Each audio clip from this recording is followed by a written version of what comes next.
Disons salienne, j'ai le droit de jouir de ton corps, peut me dire quiconque, et ce droit, je l'exercerai sans qu'aucune limite m'arrête dans le caprice des exactions que j'ai le goût d'y assouvir. Donc, Lacan met en scène l'impératif salien, qui est fondé sur un droit, c'est le droit de jouir des corps d'autrui. Donc, Lacan dit que Sade n'est qu'un Kant renversé. Au lieu du vecteur kantien qui conduit vers une éthique,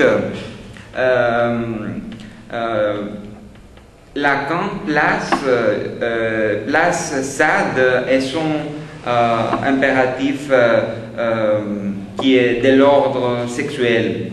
Tu as apporté le texte de Lacan, non? Si tu l'as extrait, intéressant de le voir. J'ajoute entre parenthèses, parce que ça m'y fait penser, que si l'on peut, qu'est-ce que c'est qu'un rapport sexuel? C'est ça.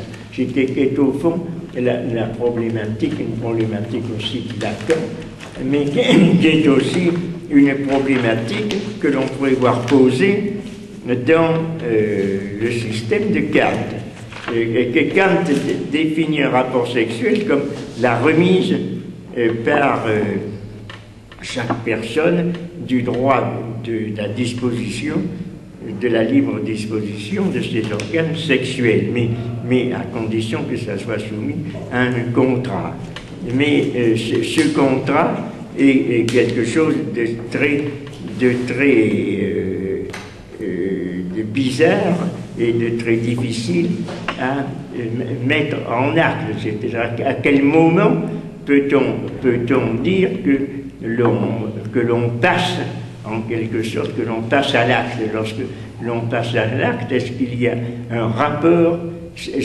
Où est le rapport? Le rapport est entre les personnes qui ont contracté, il n'est pas exactement un rapport sexuel. Donc il y a quelque chose d'assez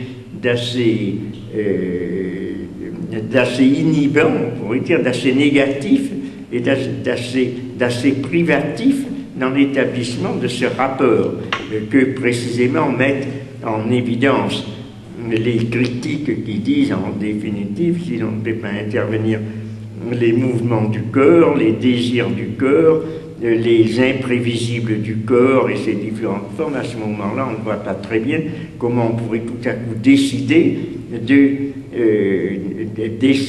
céder son corps ou la jouissance de son corps à quelqu'un d'autre, alors que cela appartient à une mise en acte qui est d'un tout autre ordre. C'est comme quelqu'un qui ferait tout un tas d'exercices pour nager en dehors de l'eau.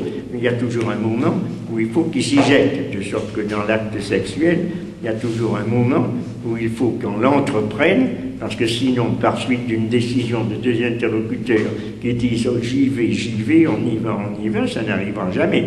Ils se regarderont toujours comme des chiens en faïence, mais sans jamais faire le moindre geste. Il y a toujours quelque chose qui est en dehors même de la décision théorique, qui est un geste, un mouvement, une caresse, etc. Il y a des moments où il y a donc où l'intervention du contrat rationnel introduirait plutôt une sorte d'inhibition. Ce n'est pas à partir de là que Lacan raisonne, mais à partir d'autres motivations dans les détails desquels je n'entrerai pas, mais quoi qu'il en soit, il a énoncé la formule célèbre: il n'y a pas de rapport sexuel, ce à quoi je serai assez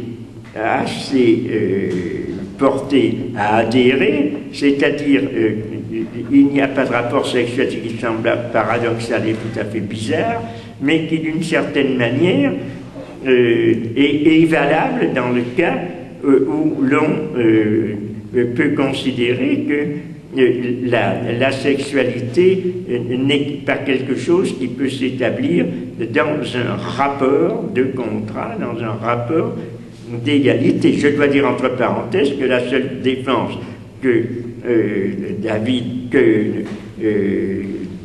que Dominique Strauss-Kahn pourrait alléguer dans son cas très litigieux, c'est précisément celui-là. Il pourrait se retrancher derrière Lacan en disant qu'on l'accuse d'avoir eu des rapports sexuels, alors que selon Lacan, il n'y a pas de rapport sexuel, donc cette querelle qu'on lui cherche est nulle et non avenue. Mais cela dit, entre parenthèses, je reviens à cet article. Ah, tu l'as souligné, cet article, c'est ça. J'ai le droit de jouir de ton corps. Peut me dire quiconque, c'est ça. Ah, mais je ne peux pas arriver à lire, tu l'as tellement.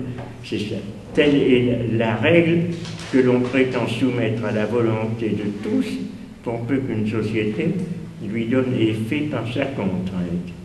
Humour noir, au mieux, pour tout être raisonnable, à répartir de la maxime au consentement qu'on lui suppose.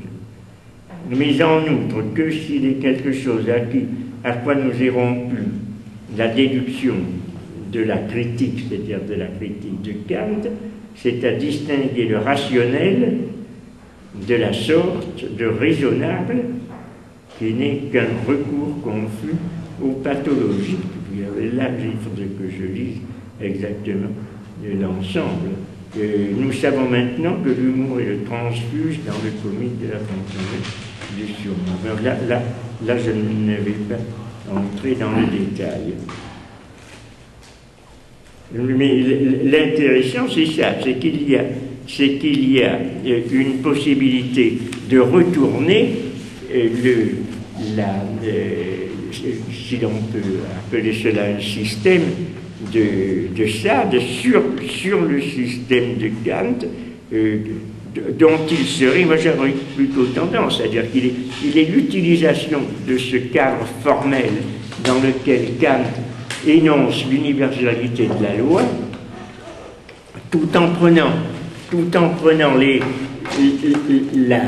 le contenu de ce cadre à l'envers, c'est-à-dire que Kant y introduit le sujet rationnel, désincarné, la personne, tandis que Sade va y introduire le corps et ses jouissances, et ses droits à la jouissance, introduire donc deux incompatibles, la logique corporelle, si vous voulez, et la logique juridique.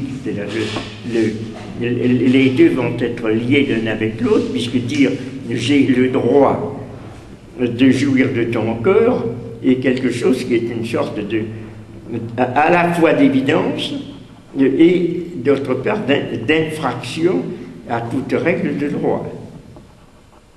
Mais il est parfaitement vrai d'autre part que le désir ressent comme une offense à son propre droit, c'est-à-dire à son propre exercice, le fait que l'on s'y refuse. Il a en lui une sorte de force enveloppante, entraînante, qui fait qu'il n'accepte pas quelque chose comme le refus.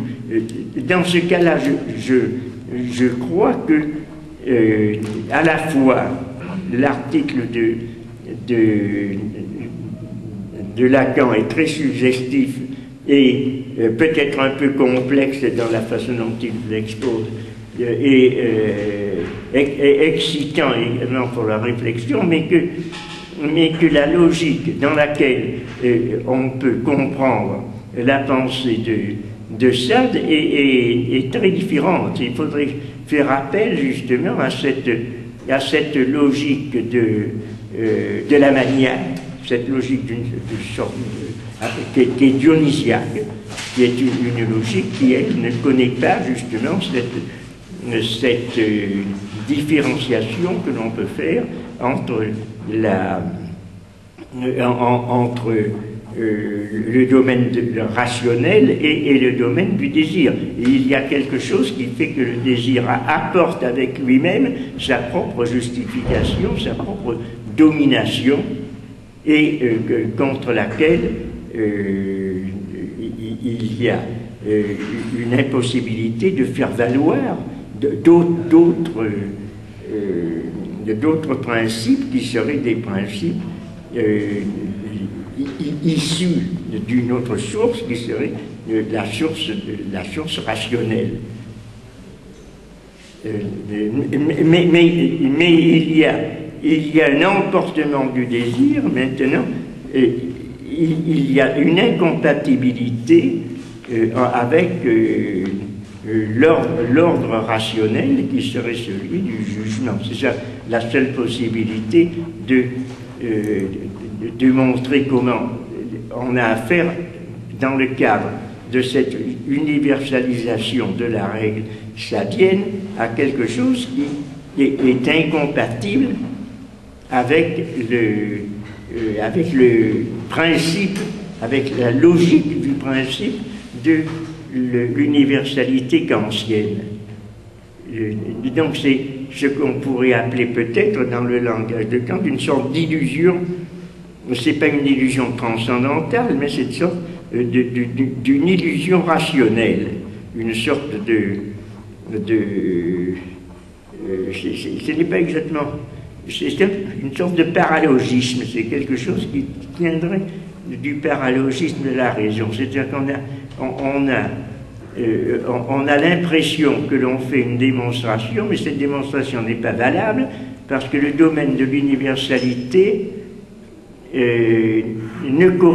tel que Kant l'entend, ne correspond pas à une universalisation du désir tel que l'entend cet impérialisme du désir dont parle Kant, dont parle Sade, je veux dire. De sorte que Sade, un petit peu aussi, c'est présent dans Français, encore un effort de philosophie dans le boudoir. C'est-à-dire qu'il y a une sorte de logique qui va jusqu'à un certain point, mais qui s'arrête aussi à un certain point. Cette logique de la décriminalisation de la plupart des crimes d'ordre sexuel se trouve en défaut au moment où on se rencontre à ce moment-là un rapport de domination. Et également l'universalisation telle qu'elle est présentée ici, peut-être le défaut, c'est au moment où l'on a affaire à ces deux plans, c'est-à-dire l'universalisme de la raison et la forme que l'on pourrait pas appeler universaliste dans le même sens, qui est toutefois envahissante et impérialiste du désir, qui crée et incontestablement une certaine forme de droit ou d'illusion de droit, puisque celui qui désire pense, c'est d'ailleurs dans le langage assez courant de l'amour, de la relation sexuelle, les amants dédaignés se plaignent de l'injustice de la personne qui les dédaigne, etc. Ils réclament le point de vue du droit, et toutefois ils n'entrent pas dans ce cadre qui est celui du droit rationnel.